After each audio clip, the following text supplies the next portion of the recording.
그날 저녁 6시가 조금 지났을 무렵이었다. 라스콜리니코프는 어머니와 누이가 거처하고 있는 집 셋방으로 가고 있었다. 그곳은 라주미힌이 새로 주선해준 셋집이었다. 입구는 길 쪽으로 잇대어 있었다. 라스콜리니코프는 민기적 망설이면서 천천히 다가갔다. 그의 옷차림은 말이 아니었다. 지난 밤새껏 비를 맞았기 때문에 거의 추악하게 보일 정도로 변해 있었다. 그가 간밤에 혼자 어디서 밤을 새웠는지 아무도 알 수 없지만 적어도 어떤 결심만은 서 있는 것 같았다. 문을 노크했다. 어머니가 문을 열었다. 두냐는 없었다. 어머니는 너무나 놀라고 기쁜 나머지 말도 제대로 못했다. 그녀는 아들의 손을 잡고 더듬거렸다. 정말 잘 왔다. 어서 앉거라. 눈물을 흘리면서 대단타고 화내지 말아다오. 난 지금 울고 있는 게 아니라 웃고 있는 거란다. 나는 기쁘면 눈물이 나는 바보 같은 버릇이 있어서 걸핏하면 눈물이 나는구나. 자, 앉아라. 피곤하지 않니? 아니, 옷은 왜 그 모양이니? 어제 비를 맞아서 그렇습니다. 괜찮다. 걱정하지 마라. 너는 내가 늙은이의 습관으로 쓸데없는 걸 귀찮게 캐물으려는 줄 알겠지만 이제 염려하지 않아도 된다. 나는 벌써 이곳 풍습에도 익숙해졌다. 하긴 나 같은 게 어떻게 네가 생각하는 걸 이해할 수 있겠으며 또 물어볼 수 있겠니? 너는 다만 우리 같은 늙은이야 감히 상상할 수도 없는 사상이라는 게 있을 것이고 항상 그런 것들이 머리에 떠오를 테니 말이다. 로자야, 나는 말이다. 라주민이 갖다 준 네 논문이 실린 신문을 3번이나 읽었단다. 나는 그것을 읽고 얼마나 감탄했던지. 정말 나는 바보였단다. 너에 대한 나의 의무는 이것으로 모두 풀렸단다. 학자라는 건 그런 게 아니겠니? 내 아들의 머리에는 지금 이 시각에도 무슨 새로운 사상이 떠올랐을지도 모른다. 아들은 생각에 골몰하고 있는데 나는 아들을 괴롭히고 귀찮게 굴고 있었구나 하고 생각했었단다. 그런데 로지야, 읽기는 읽었으나 물론 알지 못할 것이 많더구나. 그게 당연한 일이 아니겠니? 지금 그 논문 있어요? 라스콜리니코프는 신문을 집어들고 훑어보았다. 그것은 상황의 모순은 있었으나 그래도 자기의 글이 처음 인쇄되는 짜릿하고 감미로운 기분을 느꼈다. 그러나 두서너 줄 읽다가 곧 그는 얼굴을 찡그렸다. 최근 2~3달 동안 자기의 투쟁이 전부 되살아나듯 공포가 그의 심장을 죄었다. 그는 혐오를 느꼈다. 로자야, 이 어미가 아무리 바보라 해도 네가 훌륭한 사람 중에 한 학자가 되리라는 건 의심하지 않는단다. 그런데 그 사람들이 네가 미쳤다고도 생각했으니 글쎄 이런 우스운 일이 또 어디 있겠니? 아무렴 그런 천한 벌레 같은 사람들이 어찌 훌륭한 학자의 머릿속을 알겠니? 그러나 나나 두뇌 치카도 자칫했으면 그 말을 고지 들을 뻔하지 않았겠니? 로자야, 돌아가신 네 아버지도 처음엔 시를 썼고 그 다음엔 원고를 잡지사에 보낸 적이 있단다. 그러나 그렇게도 기원했는데 2번 다 실리지 못하고 말았단다. 두녀는 어딜 갔나요? 나도 모르겠구나. 그 애는 요즘 가끔 집을 비워서 나만 혼자 남게 되는 수가 많단다. 고맙게도 라주미힌이 가끔 들리곤 한단다. 그렇다고 로자야, 네 누이가 나를 소홀히 한다는 이야기가 아니란다. 로자야, 너도 내 비위를 맞추려고 애쓸 필요가 없단다. 형편이 허락하는 대로 가끔 들려다오. 그렇게 못한다 해도 네가 나를 사랑하고 있으니까 나는 만족한단다. 어머니는 갑자기 울음을 터뜨렸다. 어머니, 나에 관해서 무슨 소문을 들으시더라도 또 무슨 일이 있더라도 어머니는 지금처럼 나를 사랑해 주시겠죠? 예, 로자야. 새삼스럽게 그게 무슨 말이니? 나는 다른 사람의 말은 절대 믿지 않겠다.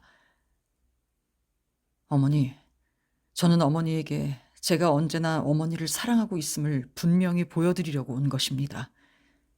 그래서 지금은 두뇌 치카가 없어서 오히려 다행입니다. 어머니, 설사 어머니가 앞으로 불행하시게 되더라도 어머니의 아들은 자기 자신보다 어머니를 더 사랑한다는 것을 믿어주세요. 플리헤리아는 아들을 가슴에 꼭 안으면서 소리 없이 흐느꼈다. 로자야, 난 도무지 영문을 모르겠구나. 정말이지. 그동안은 네가 우리에게 실증을 느꼈나 보다 하는 생각을 했지만 이제 모든 걸 다 알았단다. 너에게는 커다란 슬픔이 있어서 넌 그것 때문에 괴로워하고 있다고. 나는 제대로 알지도 못하면서 이런 생각을 했었단다. 간밤엔 두냐도 밤새도록 잠꼬대를 하며 자꾸 네 말을 하더구나. 그리고 오늘 아침부터는 마치 사형이라도 받으러 가는 것 같은 예감이 들어서 마음이 조마조마했었단다. 예, 로자야, 넌 어디로 여행이라도 떠나니? 네, 나도 그런 짐작은 하고 있었단다. 만약 필요하면 나도 너와 같이 떠나겠다. 두냐도 마찬가지야. 그리고 필요하다면 소피아 세면노브나도 우리와 함께 떠나도 좋다. 나는 그녀를 기꺼이 딸로 맞을 용의도 있단다. 그럼 어머니, 안녕히 계십시오. 아니, 지금 당장 떠나는 거니? 영원히 아들을 잃기라도 하는 듯이 그녀는 몸을 떨었다. 시간이 없어요, 어머니. 꼭 가야 해요. 로자야, 나도 따라가면 안 되겠니? 그보다도 어머니, 무릎을 꿇고 기도를 올려주세요.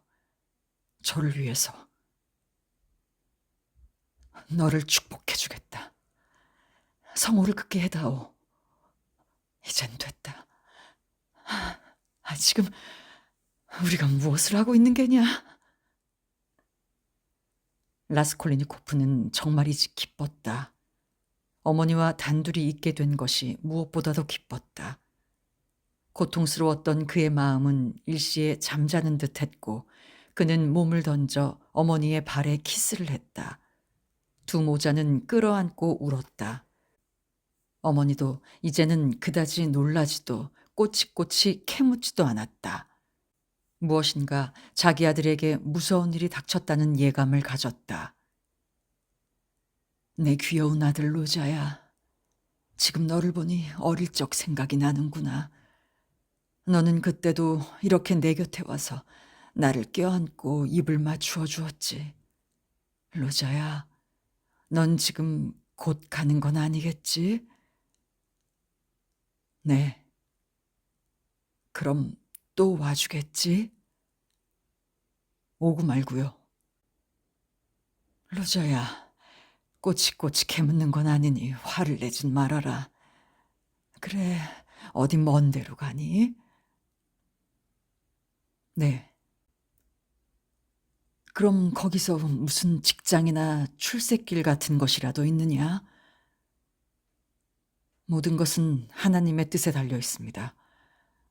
어머니, 그냥 저를 위해 기도해 주세요. 그는 문을 향해 걸음을 떼어 놓았다.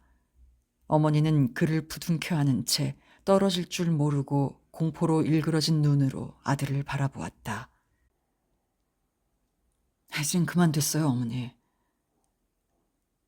설마 이게 영원한 이별은 아니겠지?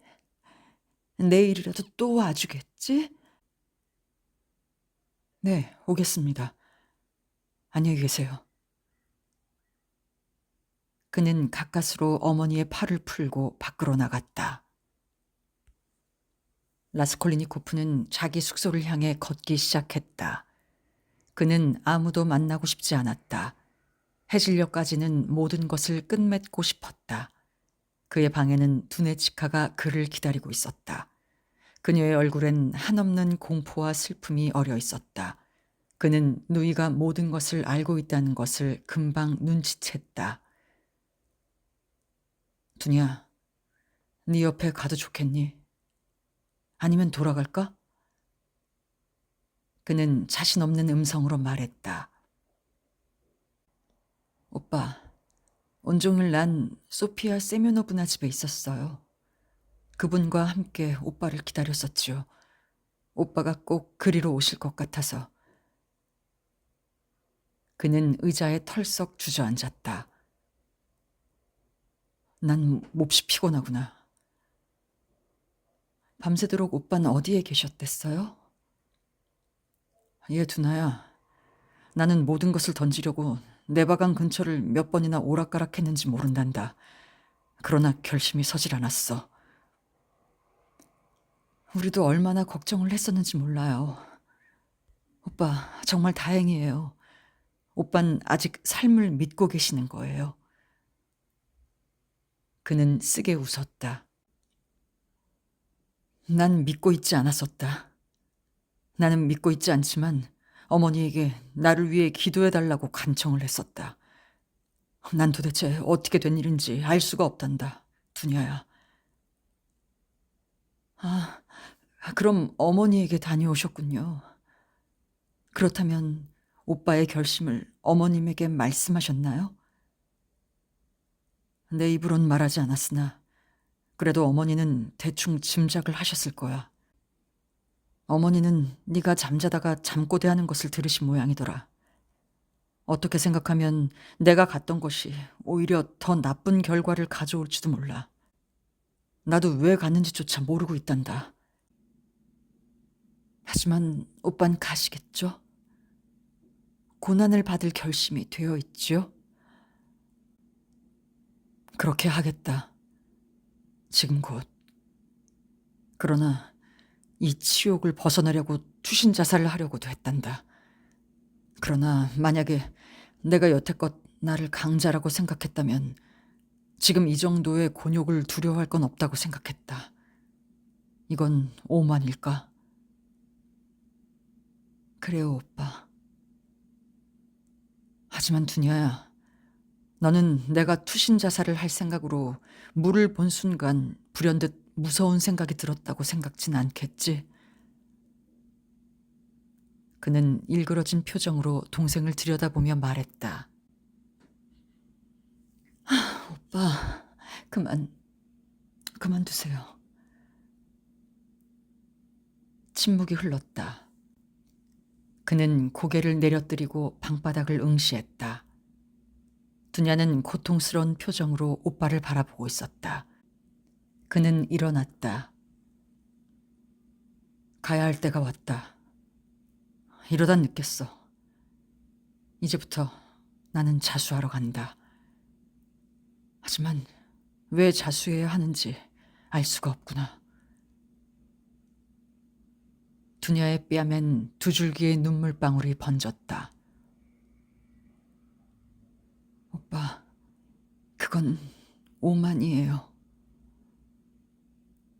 두냐는 오빠를 꼭 끌어안았다. 이미 고난을 받으러 갈 작정이시니 벌써 죄의 절반은 씻어버린 셈이로군요. 죄라고? 무슨 죄? 그 백해무익한 더러운 기생충을 죽인 것 말이냐? 가난한 사람의 피를 빨아먹는 그따위 노파를 죽인 건 오히려 40가지의 죄를 용서받을 수 있어야 마땅해. 나는 그걸 죄라고 생각지도 않고 또 그걸 씻자고 참회할 생각도 없다. 그런데 이런 가치도 없는 치욕을 받으러 가겠다고 결심한 이 마당에 비로소 나는 나의 소심함과 우매함을 똑똑히 깨달았다. 그건 오로지 나의 비굴과 무능 때문이다. 또 어쩌면 포르피리가 전한 이익을 생각했기 때문인지도 모르고. 그래도 오빤 남의 피를 흘리게 하지 않으셨어요? 이 세상에서는 누구나가 폭포처럼 피를 흘렸었고 또 지금까지 끊임없이 흘리고 있다. 두냐, 눈을 크게 뜨고 좀 더 분명히 보아라. 나는 인류를 위해서 선을 원했던 거다. 그리고 실제로 수백 수천의 선을 행했을지도 모른다. 헌데 나는 나의 첫 걸음조차 제대로 지탱해내지를 못했었다. 그건 내가 비열한 인간이기 때문이다. 모든 문제점은 여기에 있는 거다. 그러나 어쨌든 나는 너희들의 견해를 따를 생각은 없다. 만약에 내가 성공했다면 나는 모든 사람들한테 존경을 받았을 테지. 그러나 나는 지금 함정에 빠져 있구나.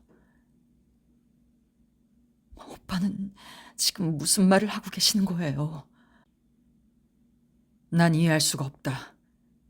폭탄이나 전쟁의 흔한 포의 공격으로 인간을 죽이는 것이 어째서 더 존경할 수 있는 형식이란 말이냐. 나는 지금 그 어느 때보다도 나의 행위가 범죄라는 걸 인정할 수가 없다. 여태까지 단 한 번도 강하게 그런 확신을 가진 적은 없단 말이다. 그의 창백한 얼굴이 붉어지고 있었다. 그가 이 최후의 절규를 했을 때 그는 자기가 가엾은 두 여인을 불행하게 만들었으며 자기 자신이 그 결정적인 원인이었다는 것을 깨달았다. 내 귀여운 두냐야. 만약 이 오빠에게 죄가 있다고 생각한다면 제발 용서해다오. 더 이상의 논쟁은 그만두고 그럼 잘 있거라. 이젠 정말 갈 때가 되었다. 나를 따라오진 말아다오. 너는 곧 돌아가서 어머니를 지켜라. 내가 너에게 마지막으로 간청하는 것은 역시 어머니의 일이다. 라주미인도 옆에서 도와줄 것이다. 나 때문에 울지는 말아라. 내가 설령 살인자이긴 하지만 난 너희의 명예를 더럽히지 않으려고 평생 동안 성실한 인간이 되도록 노력하겠다.